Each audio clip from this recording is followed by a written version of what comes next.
Pronto, gravando a aula. Beleza?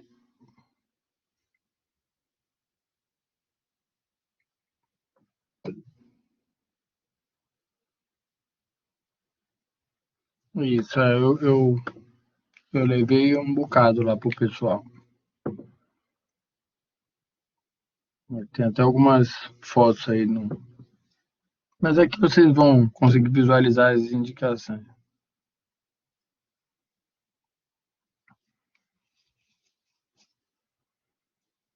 Aqui já dá para dar uma luz. Então, pensei em mostrar, então bora, vamos discutir como eu passo, vocês descrevem aí ou falam como vocês preferirem, e aí a gente corrige e vai seguindo para os outros casos. Tá? Caso tenha alguma colocação de algum caso, de alguém que saiba, tranquilo. Só falar que a gente coloca também algum caso clínico, alguma coisa, tá? Então aí, ó, o histórico desse quadro que o paciente não é um quadro que é frequente, então mulher 43 anos, relata que há 3 meses iniciou o quadro de cefaleia intensa acompanhada de hemiplegia. Então, um quadro desse, muito provavelmente, sugestivo de um AVC hemorrágico, por causa do intenso quadro álgico e a imediata perda de função.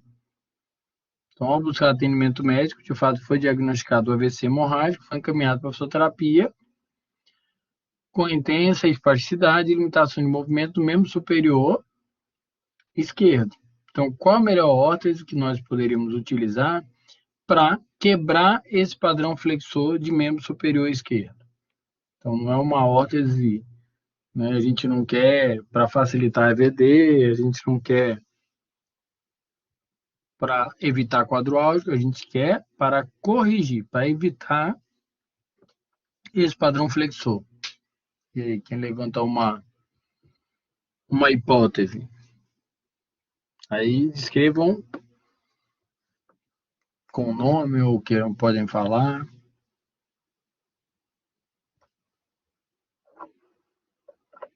E aí, quem levanta?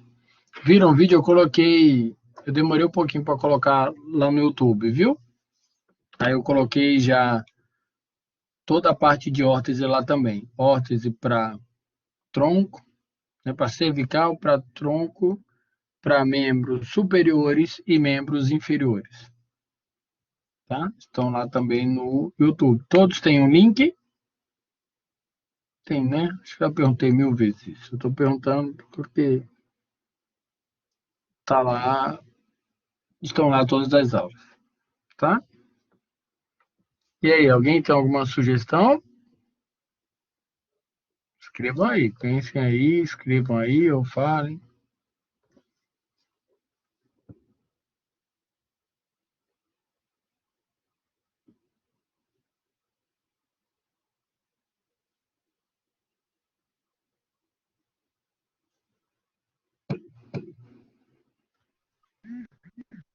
Tem não? Eu te mando aí, João. Peraí, deixa eu abrir aqui que eu te mando.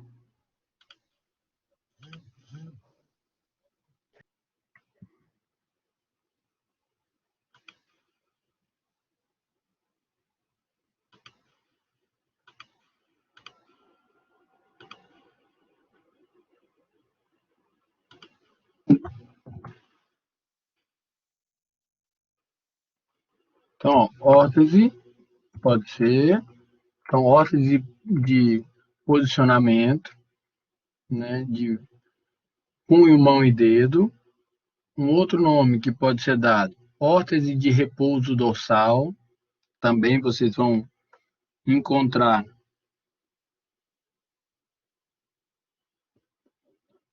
e prescrever, tá? Dessa forma. Split hand também vão encontrar com esse nome, tá? E quais os tipos de material que a gente pode encontrar? Então, você pode encontrar ela em termoplástico, você pode encontrar ela em PVC. Hoje está sendo muito utilizado, implantado, né, em vários locais. A impressora 3D e ainda tentando utilizar, né, garrafas PET como o elemento que vai ser aquecido nessa impressora 3D. Então, já resolveria um grande problema com relação à contaminação do ambiente e já conseguiria fazer essas hortas. Tranquilo aí? Então, qual é a diferença aí de uma imobilização somente de punho? Né? Se ela parar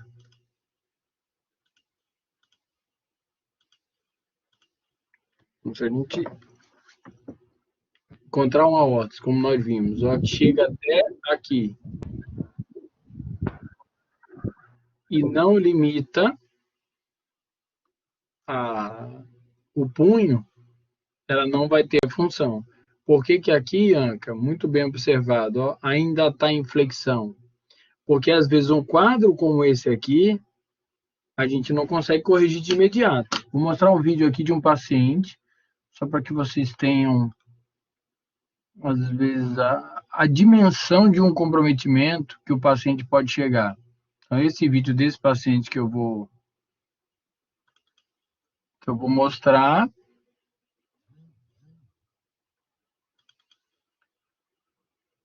é um paciente que já tinha uma espasticidade severa, como essa história aí. E já tinha muito tempo de comprometimento, não buscou atendimento nenhum, não fez nada. Então, se a gente quiser visar uma possível correção, o que que a gente precisa fazer? Estou só procurando aqui, tá? No banco de vídeos. A gente precisa tentar colocar uma órtese para quebrar esse padrão flexor.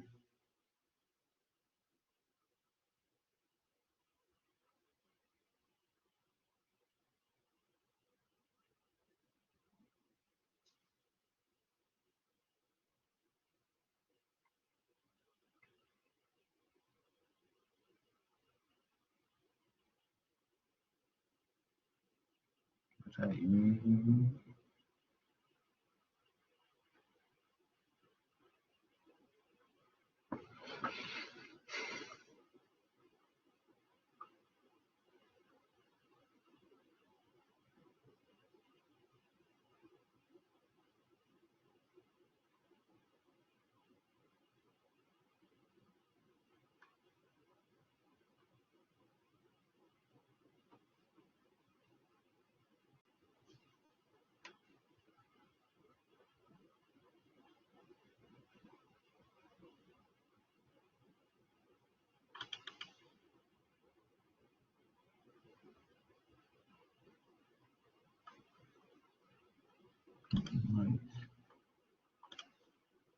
Aqui, ó, vou colocar um exemplo, mas ainda não é esse que tem maior.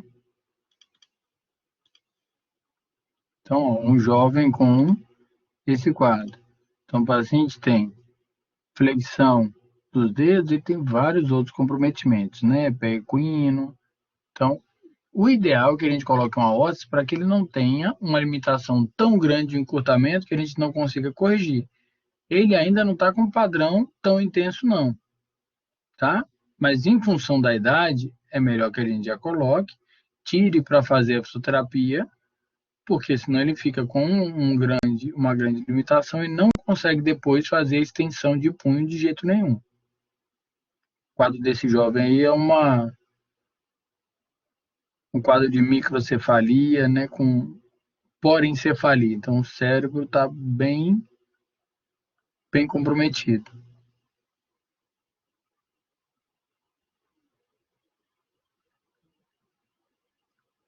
Cadê o outro?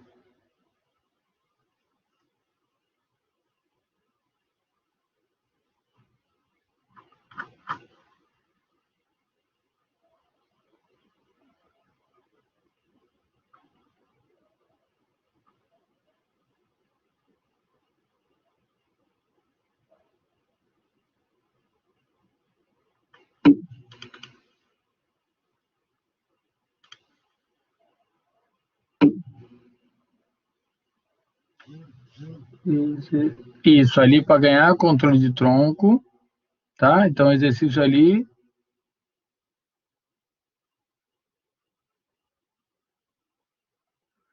para ganhar controle de tronco, tá? Estabilizar controle de tronco, tentar aumentar o padrão extensor ali dele, porque ele tinha uma flexão severa, tá? Potencializar controle de cervical, ativa a musculatura também. Então, tá, Micaela? Então, esse paciente, ó, é extremamente espástico, a imagem não está tão boa. Então, a mão muito fechada para ele abrir a mão aí, não tem como. Então, se ele mantém esse padrão, a gente não consegue depois abrir a mão do paciente para fazer qualquer tipo de atividade. Retorno de qualquer função aí é praticamente nulo, se ele manter essa flexão severa.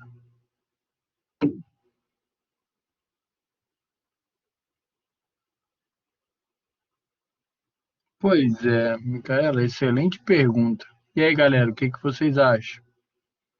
Pois é, 45 anos. O paciente, entendi. O paciente ele já está com um comprometimento muito grande. Então, aqui, ó, vamos pegar a sua ideia aí do paciente com 45 anos. Olha a espasticidade desse paciente aí, ó. Então, ele chegava no setor, a gente corrigia a muleta que estava baixa, tentava dar o passo, ó, o lábio hemiplégico, esse lado esquerdo dele, ele dá um passo maior do que a perna não hemiplégica, a perna que ele tem a movimentação. Ele tem aí, tinha 13 anos de AVC, buscou atendimento aí. Como que nós vamos corrigir? Tá? Pensando aí na sua pergunta, a mão dele, olha o quadro. Então, a órtese aí, como que a órtese vai corrigir? Entendeu, Bianca? Então, se a gente quiser pensar em começar a corrigir, a gente não consegue trazer a mão para a extensão completa. Então, por isso, aquelas órteses ainda em flexão. Tá bem severo aqui, ó. Então, tá limitado o cotovelo, tá o punho muito limitado, espasticidade severa, o tronco todo com esse padrão, e ele só andava assim. Então, a tentativa de melhorar alguma coisa, melhorar o passo. Então, nessa tentativa, como você falou, tem 45 anos de comprometimento, é muito tempo. Vai ter um ganho postural? Muito provavelmente não vai. Não sei se eu estou sendo sincero demais, você pode tentar, mas todas as correções que, como nesse caso, aqui ele tem 13 anos, então eu vou conseguir, a gente consegue ganhar essa extensão? Não, não vai. Não vai ganhar. Tá? Então, esse jovenzinho que está sentado aqui, ele tem a idade desse paciente.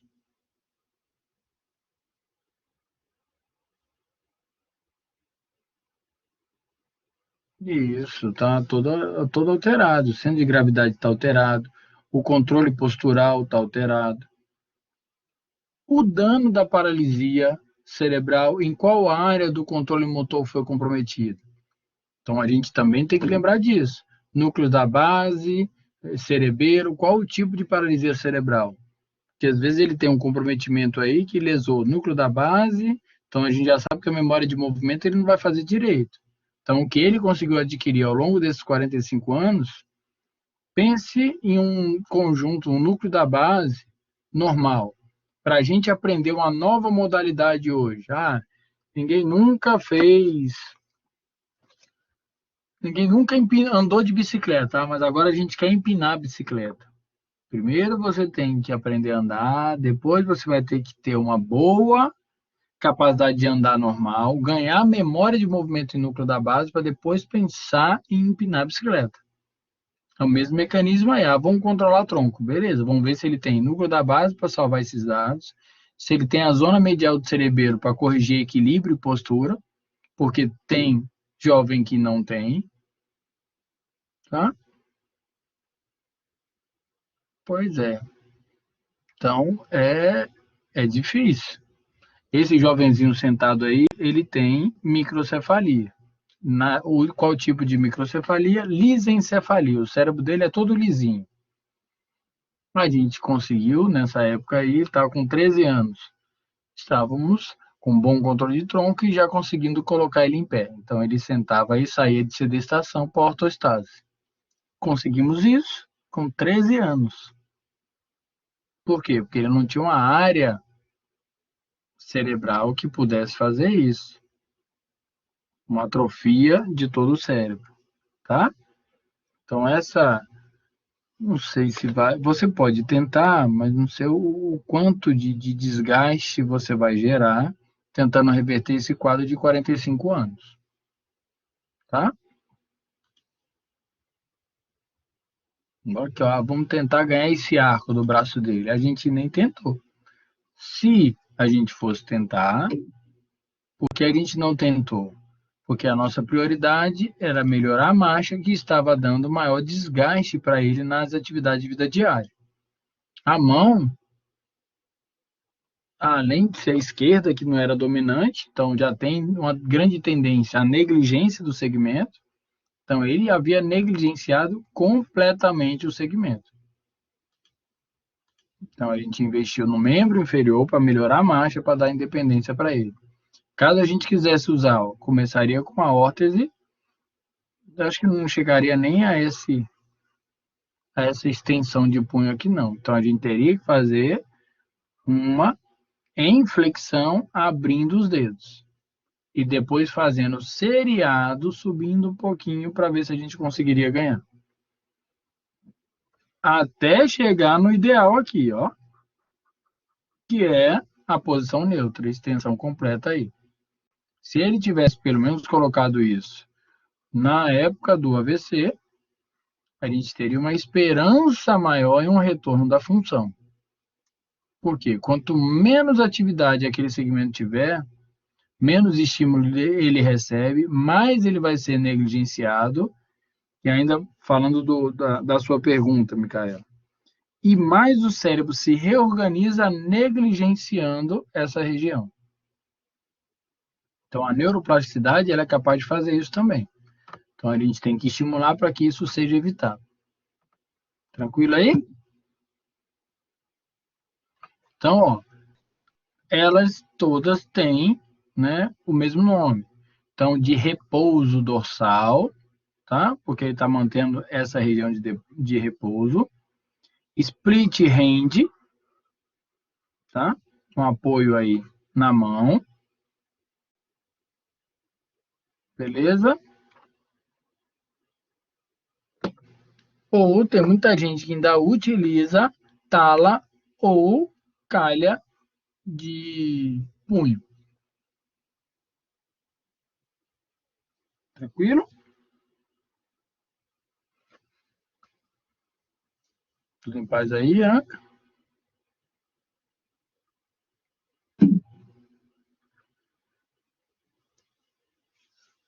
Então, esse de repouso aí está imobilizando o punho, está imobilizando os dedos, por isso, como você descreveu lá, né, de imobilização, de posicionamento, de punho, de dedo, que está certinho também. Então, muitas das osas a gente pode usar com o nome do segmento que ela está imobilizando ou ainda com a alteração que ela está evitando. Então, antepé equino, né, antepé caído, mas tem um nome pela articulação. Tranquilo aí? Tá dando uma luz? Nós vimos aí um bocado, né? Para criancinha, né, a gente tem uma liga de pesquisa em feira de órtese e prótese. Então as meninas, né, o pessoal da liga, eles pintaram, colocaram lá a mão do Homem de Ferro, a bota da Mulher Maravilha, do Super-Homem, né? Eu já fiz para criancinha com Ben 10, então a gente consegue ilustrar, fica descaracterizando um pouquinho isso de estar doente, de estar precisando de um suporte, tá? E a gente consegue fazer tudo isso de gesso. Baixo custo, rápido, prático, pega a atadura gessada e a gente consegue também fazer essas hortas. Hoje a melhor opção ainda é a impressora 3D. Daqui a pouco fica mais barato, acessível a todo mundo.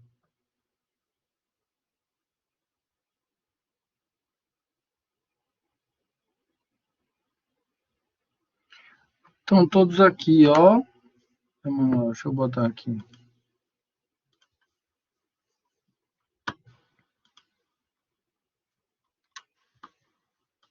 Estão lá todos gravados, né? Aí no sistema. E estão também no YouTube.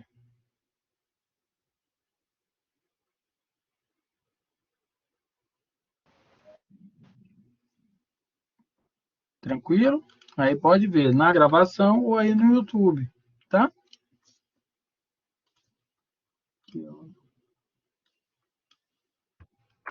Está gravado no sistema e está aqui todas as aulas aí gravadas e aqui também.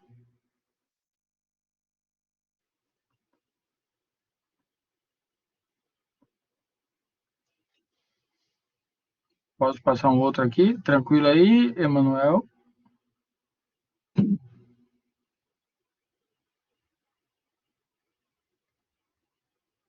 Entendo. Você está querendo o PowerPoint.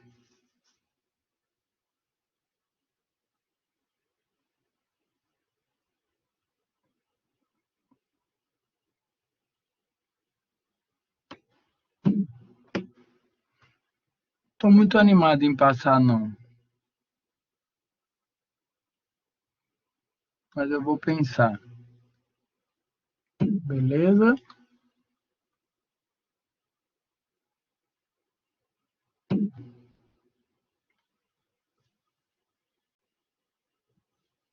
Aí, por que eu evito de passar? Porque tem imagem de paciente, caso clínico, e é o material do meu, entendeu? Que eu montei para usar, porque eu já passei e já vi situação do pessoal usar o meu material em outras situações que eu não havia permitido, tá? Inclusive postar na internet, postar em site de material de aula, tá? Por isso que eu evito.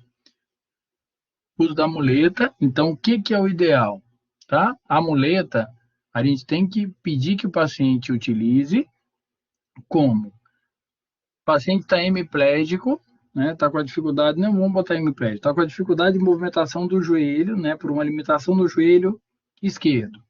O ideal é que a muleta esteja contralateral. Por quê? Para que você mantenha o padrão de marcha dentro do padrão ideal. Então, a gente dá o passo com a perna esquerda, a gente coloca a mão direita para frente, não é isso? E a mão esquerda para trás. Colocou a mão esquerda para frente, o ideal é que você apoie ela junto com a muleta. Isso fica dentro do padrão normal de movimento. Quando você coloca a muleta do mesmo lado, quando você, eu li, então vou pensar, beleza? Vou pensar, mas não, eu nunca passo não, viu? Não é desanimando você não, mas eu não gosto de passar por essa razão. Colocou a muleta do mesmo lado, o que que isso está fazendo com o paciente? Como a gente vê lá naquele paciente andando com aquela muleta, induz uma inclinação do tronco para cima da muleta à medida que ela pisa, né, com o membro, com a perna do mesmo lado que está a muleta. Então, se ele tem lá o paciente que nós vimos, ó, vou mostrar o vídeo aqui. Qual é o problema? Ele, infelizmente, não tem escolha, tá? Esse paciente ele não tem escolha. Esse daqui. Por que que ele não tem escolha? Porque o outro lado está hemiplégico. Então, o que que a gente tem que fazer para tentar melhorar o quadro? Aqui ele não tem escolha, tá? A gente teria que suspender essa muleta ao ponto dele manter extensão de tronco. Então, quanto mais alta para ele, é melhor. E como que nós temos que orientar o passo? Já que a gente precisou colocar aí desse lado. Ele vai ter que usar, ó, ele está usando ela errado. Quando a gente olhar a marcha dele, tá errado. Olha o que ele faz. Ele apoia lá na frente e vem, ó, com passo curto. O que que é o ideal? Que ele apoie aqui, como a gente está vendo aí. Essa muleta não adiantava. A gente suspendia, ele abaixava. Suspendia, ele abaixava. A muleta está péssima para ele, está muito baixa. Ele tinha que manter a extensão. O que que é o certo? ele pisar junto com o pé esquerdo e o direito ultrapassando a muleta e o pé esquerdo. Assim que é o ideal. Não desse jeito que ele está fazendo. Tranquilo? Esclareceu aí?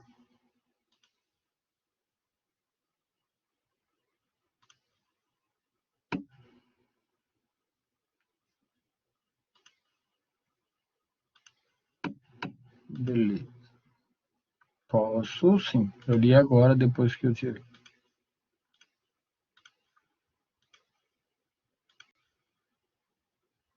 Então, ó, a marcha que esse paciente está fazendo, o que, que seria o ideal? Que ele colocasse a muleta aí à frente, mas que a perna direita ele conseguisse passar tanto a muleta quanto o outro pé. A gente vê que ele não consegue fazer isso. Então, até no local ó, que ele parece que tá, esse posicionamento aí estaria correto, se essa muleta estivesse mais alta, a gente vê que ele está inclinado para cá e está confiando integralmente na muleta. Ele não confia na perna direita, que é a saudável, tá? Que é a funcional. Ele teria que dar esse passo passando ó, da linha onde está o pé esquerdo e a muleta. Aí é uma marcha funcional. Essa marcha que ele está fazendo aí está completamente errada. Ele tem um gasto energético muito grande em fazer essa marcha. Um gasto energético enorme. Por quê? Porque ele está dando um passo, seria em barra de apoio, de frente para o espelho, com feedback visual, com eletroestimulação. Só que esse paciente, qual era isso? Descarga de peso antes de tudo. Então, o que, que a gente fazia muito? Aí eu filmei ele chegando para ser atendido, tá? Até para que a gente visse, infelizmente, esse grau de limitação. Mas ele precisa, antes de tudo, descarga de peso de pé, para que ele pudesse confiar nesse segmento. Por quê? Porque senão ele se torna independente, como a gente vê aqui, ó. Esse é outro, aprendeu a andar sozinho também. Já chegou assim. Ó, ele está até colocando a muleta certinho, só que qual é o problema que essa muleta está trazendo e que a gente percebe nos dois pacientes? Eles não confiam no lado sadio. Então, o pé esquerdo, nesse caso aqui, é o lado que não é plégico, que está com um passo menor do que o lado plégico. Por quê? Porque ele não tem coragem de dar um passo à frente. O gasto energético é muito grande. Tá? O que, que tem que ser feito? Pegar o paciente, fazer descarga de peso parado, para que ele possa corrigir a marcha. Outro exemplo aqui, ó. Tive vários assim. Ó, esse aí tá até melhor o passo, só que a espasticidade é tão grande que ele abduz, ele precisa levantar o pé esquerdo também para poder dar um passo. Tem que ser corrigido. Corrigido com descarga de peso, de pé, equilíbrio estático, equilíbrio dinâmico, para quê? Para que o paciente possa atingir uma marcha assim, ó. Esse aí a gente atendeu, né? Atendi ele desde tetraplegia. Então, cadeirante, ó, o uso da muleta. Certinho o uso da muleta aí, ó. Junto com a perna esquerda, ó, e a direita tá passando. Tranquilo aí a diferença? Então, trabalhou descarga de peso de pé, equilíbrio de tronco, eletroestimulação de tronco, pronto. E a gente olha, ele está dependendo dessa muleta? Não. Então, se ele não está dependendo dessa muleta, o prognóstico é bom. Por quê? Mas aí a gente fez o que antes disso? Trabalhou com o paciente em pé, fez descarga de peso, então colocamos ele em prancha ortostática, todo um trabalho antes bem diferente. A gente vê ele tranquilo andando. É um trabalho bem diferente aí, ó. Então a gente ainda vê, ou foi mal. A gente ainda vê que ele está com a marcha escavante, né, o pé caído, então ele teria a indicação de órteses para essa marcha, para melhorar a marcha dele. Mas conseguiu o quê? Como foi treinado para ele não depender da marcha, corrigindo a marcha, lembrando o tempo inteiro a forma de caminhar. Aí, ó, tá tranquilo, certinho, ó, junto com a perna, ó, junto com a perna. Tranquilo aí? Aí é o padrão ideal. Então, ele atingiu a marcha livre, sem muleta.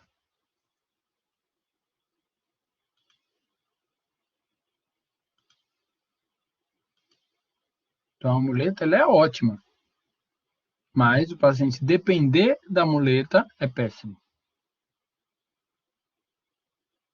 Pode ser usado aí andador, algum outro recurso. Então, esse paciente que nós vimos aí, ó, ele trabalhou muito aonde? Aqui, antes disso aí. Então, trabalhou o controle de tronco aí, ainda sustentado em cintura pélvica, em joelho, a coragem para chegar ali, ó, a extensão de tronco, uma grande dificuldade.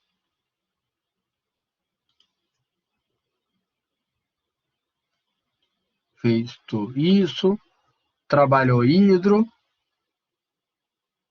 para depois chegar naquele nível lá. Então, em momento nenhum, ele foi andar direto sem ter capacidade de andar. Não, não.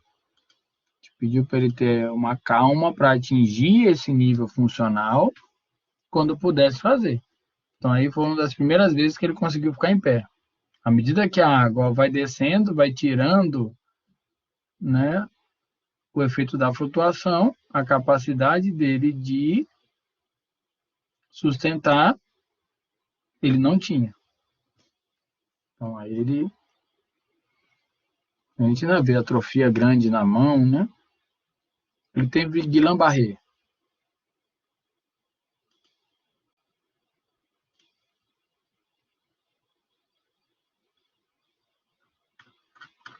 Tranquilo aí?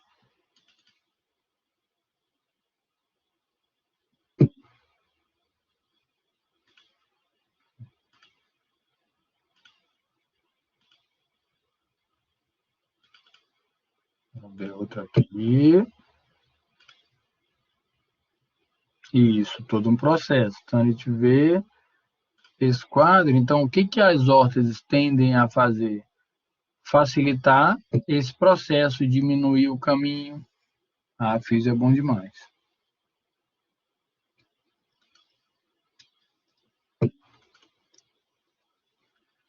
É a vontade do paciente, né? Está em 80% do retorno da função, é a vontade do paciente.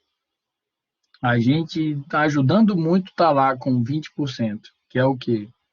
Orientar a seguir essas etapas corretas, o tipo de órtese que pode ajudar, o padrão que vai ficar em pé, como vai ficar, beleza? E aí, ó, paciente sexo feminino, 28 anos, relata acidente automobilístico há 2 dias e gerou um quadro de tetraparesia. Então, qual a órtese que provavelmente esse paciente estará utilizando no hospital? E aí? Chegou aí, tá lá, às vezes no Filadélfia é uma opção, porém não é a opção, tá? Tranquilo. Por que não é a mais segura? Porque a área de contato que ele tem no tórax vai ser pequena. Boa. O halo oeste. Então, o que é o halo? Que a Ianca foi até a nossa voluntária na prática, ficou coitada lá com o halo. Então, é isso aqui, ó. Só que o dela né? O que nós usamos dela não foi o que é parafusado no crânio, não. Que ela não ia querer participar da aula. Boa, isso aí. Então, ó, esse halo, o que que ele está fazendo? Ele não permite movimento nenhum. Então, ele é, ó, apertadão aqui no tórax, está sustentando, ele está, nesse exemplo aqui, está tracionando e está mantendo a sustentação. O que, né, a Ianca colocou, ele ainda tem uma sustentação na mandíbula. Porque como ele não é parafusado, ele precisa segurar a cabeça. Então, por que que esse, né, é melhor do que o Filadélfia? O Filadélfia ele pode ser usado? Pode, mas normalmente ele é usado quando já tem uma segurança maior. Aqui, ó, essa lesão, para mim a paciente já tinha ficado tetra. Não, ela voltou a andar, tá? Um caso bem raro aí, porque a medula, para mim, ela tinha sido lesionada completamente por essa imagem, a gente não tem como precisar, mas a espondilolistese aí foi muito grande. Então fica com halo até fazer cirurgia, tá? E o que que nós vamos encontrar? Isso aqui depois, fez a cirurgia. Isso. Com certeza essa adolescente estava com a fratura de cervical. Um quadro parecido com isso aqui, ó. Ela ia operar? São Rafael opera muito, a neurocirurgia é boa, né? Você sabe isso? Ou ela ia operar, e aí depois que operou, então nesse caso aqui, ó, operou, beleza, fixou. Ah, tá tranquilo. Não, aí sim pode usar o Filadélfia, o Aspen, como também nós vimos lá na isso, e operar. Por que que tem que ficar assim? Porque não pode mexer. Porque se fizer qualquer movimento, pode lesionar a medula que não estava lesionada. Então tem que evitar, tá? Então, ó, esse aqui tem que ficar imóvel. A pessoa fala, ah, e vai comer, né? Quem Bianca que colocou, esse aqui eu coloquei em mim, não foi? Vocês tiraram foto? Vocês podiam me mandar a foto que eu boto aqui. Eu não sei, eu fui botando, se eu botei em mim, não foi? Foi. Eu não tirei foto, não sei se vocês tiraram. Então, ó, aqui tá preso na mandíbula, tá preso no occipital, vai tracionando aqui, ó, ele pode ser usado em um local que já está fixo. Ou a indicação, ainda que vocês podem encontrar, é uma hérnia de disco, com compressão aí. Então, por essa compressão, ele está fazendo essa descompressão, mas ó, o apoio é maior. Tá? Então, tem esse que é o Aspen, tem um Filadélfia com uma área de contato maior, só que eles vão ser utilizados depois de uma estabilização. Tem que haver essa estabilização primeiro. Ele, por si só, ele poderia sustentar em um caso de uma fratura? Até poderia, mas tinha que ser uma fratura estável. Esse quadro, ó, se a gente olhar aqui, é muito instável. O risco de mobilizar em qualquer direção é muito grande. Então, tem um risco grande de piorar o quadro. Depois que está fixo aqui, pronto, tranquilo. E aí, nós podemos tirar para fazer a FIS? O anterior a gente já sabe que não pode tirar, né? E aí, esse aí pode tirar?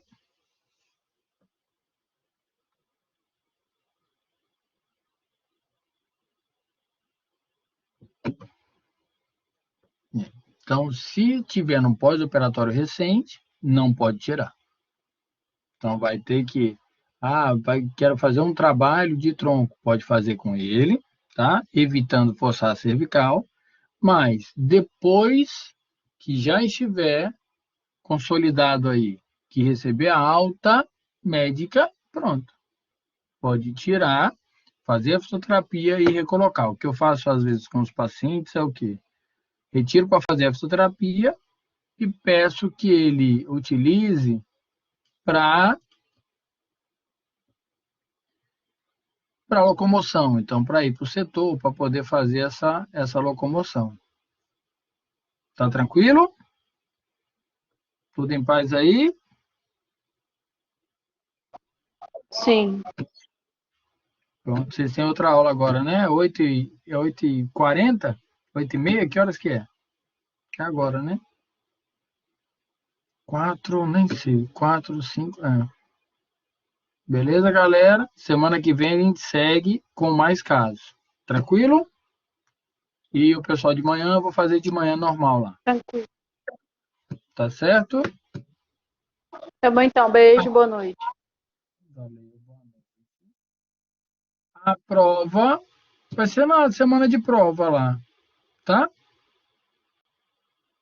Ouviu, Milane?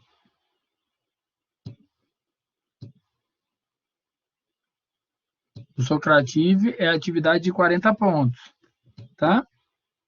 Isso. Mas a prova vale 30.